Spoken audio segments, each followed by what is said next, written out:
Assalamualaikum warahmatullahi wabarakatuh. Jumpa lagi sama saya di channel Kalsa Tutorial. Pada kesempatan kali ini saya akan membuat kandungan topi menggunakan pipa PVC ya teman-teman. Cara ini sangat mudah sekali untuk teman-teman praktekin di rumah sendiri dengan memanfaatkan sisa potongan pipa PVC yang sudah tidak terpakai ya teman-teman. Namun seperti biasa, bagi teman-teman yang belum subscribe channel ini, silahkan subscribe dulu channel ini agar saya lebih giat lagi untuk membuat videonya ya teman-teman. Oke, terima kasih dan langsung aja kita lanjut ke tutorialnya. Yang pertama kita siapin dulu bahan-bahannya ya. Bahan yang pertama kita siapin yaitu teh sebanyak 8 biji teman-teman.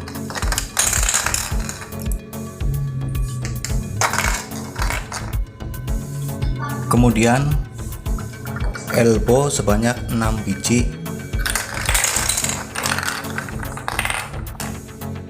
Lalu drop sebanyak 4 biji teman-teman.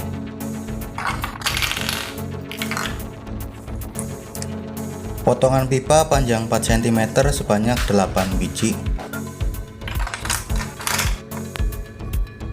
Lalu potongan pipa panjang 8 cm sebanyak 4 biji teman-teman. Potongan pipa panjang 15 cm 2 biji.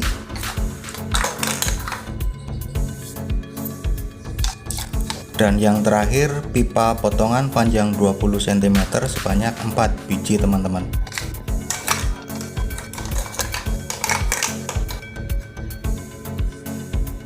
Di sini saya menggunakan pipa ukuran setengah inci ya teman-teman. Dan ini teh sama elbow saya beli kisaran harga Rp2.000, teman-teman bisa dapatkan di toko material terdekat. Oke, langsung saja kita lanjut ke proses perakitannya. Simak videonya sampai habis ya teman-teman.